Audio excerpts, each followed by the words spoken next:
Hello, my name is Peter, and today we're going to go over the first case study, which is the ethics in coagulation lab. Um, let's get started. So, the critical incident starts off as James T. accidentally swapped two PT coagulation results during a busy evening shift, processing 26 urgent specimens. The results switched from 12.1 seconds to 23.0 seconds. Um, There's a zero tolerance policy implemented in this lab where if the first error is just a written warning. The second warning or the second error is a 3-day suspension, and a third uh, error is it results in termination. And this created fear of reporting, driving concealment of this critical mistake. You know, these are scary rules. I'd be afraid to want to work at this lab with this zero tolerance policy. And so the patient it impacted was this patient named Robert J., who's a 69-year-old dialysis patient with multiple comorbidities on Coumadin anticoagulation therapy. He received dangerously increased medication dose based on a falsely low PT result. Again, it was 12.1. It was reported as 12.1 instead of 23.0. As a result, this led to a severe life-threatening surgical bleed requiring emergency intervention and 2 units of blood transfusion during this procedure. This is scary. You So let's look at zero tolerance versus just culture. So the zero tolerance approach,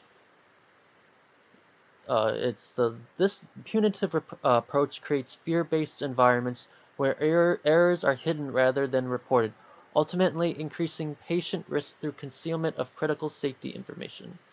So again, the zero tolerance policy involves these three rules. The first error results in a written warning. The second error leads to a 3-day suspension. And the third error is immediate termination. So let's look at the just culture approach. Evidence-based approach that emphasizes learning from mistakes, encouraging transparency and honest reporting. It promotes improvement while building trust between staff and management. So it focuses on learning from all mistakes, encouraging transparent error reporting without fear, promotes continuous improvement in system fixes.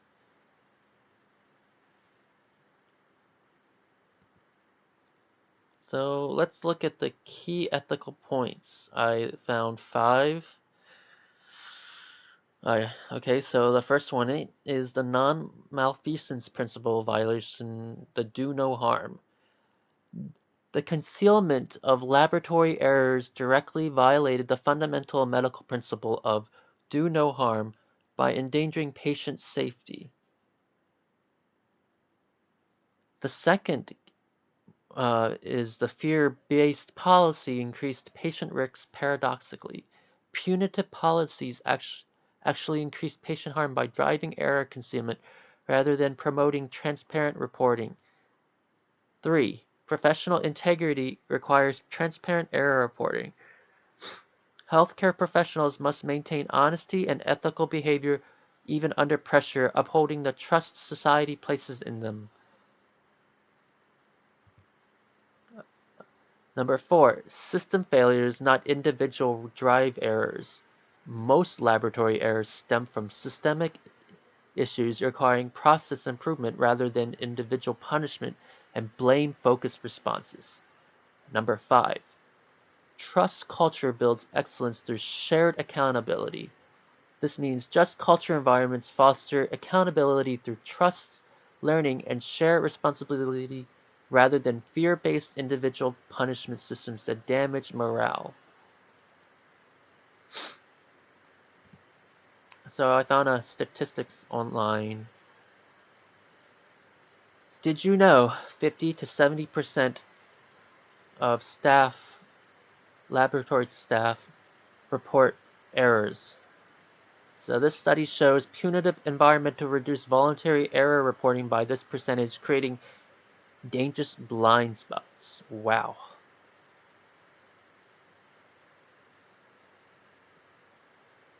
Patient safety must always supersede individual fear or organized politics. So this is my initial reaction and thoughts. This case powerfully demonstrates how well intentioned policies can backfire. The zero tolerance approach created exactly the opposite of its intended effect. Instead of preventing errors, it drove them underground where they became exponentially more dangerous. What strikes me the most is how fear transformed a correctable mistake into a life-threatening crisis that required emergency intervention. Here's a game that I thought of. Pretty much, students act as laboratory technicians, a director, and a supervisor in this scenario, and the teams come up with ethical solutions. And the ethics panel includes a mock professional panel discussion with students representing different healthcare perspectives. So, like, you pretty much, put your thoughts and opinions, and we just collaborate.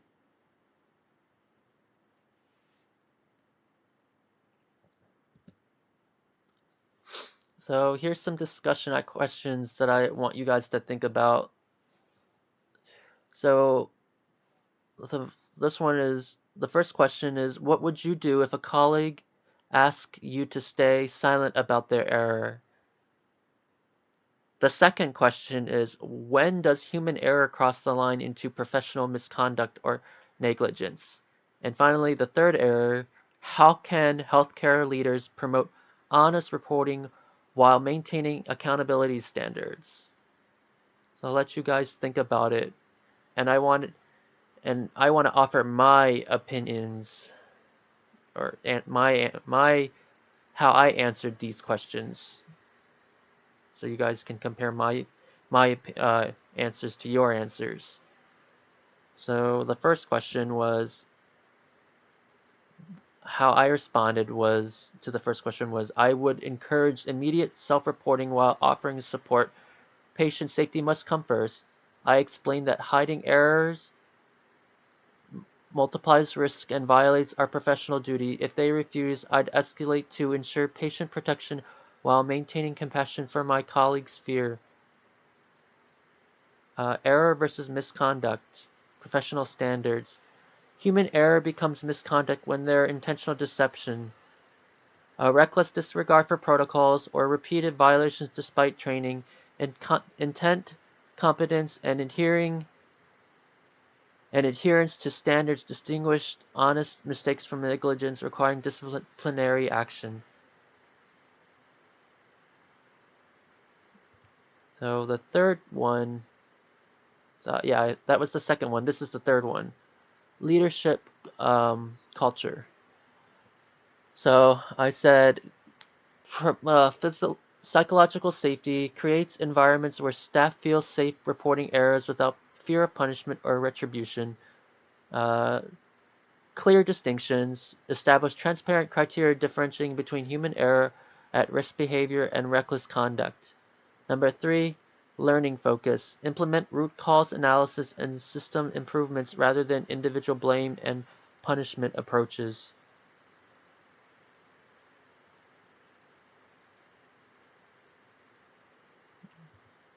So moving forward from understanding action into healthcare ethics. So with team collaboration, it builds trust-based relationships where error reporting becomes a shared responsibility for patient safety. Uh, Continuous learning offers creating an educational opportunities that transform mistakes into valuable learning experiences for improvement. System improvement implements evidence-based policies that prevent errors rather than punishing individuals after harm occurs.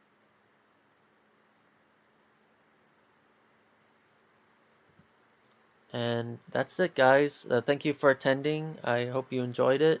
Uh, Looking forward to see your PowerPoints. Um, yep. Take care and Here's my references. All right.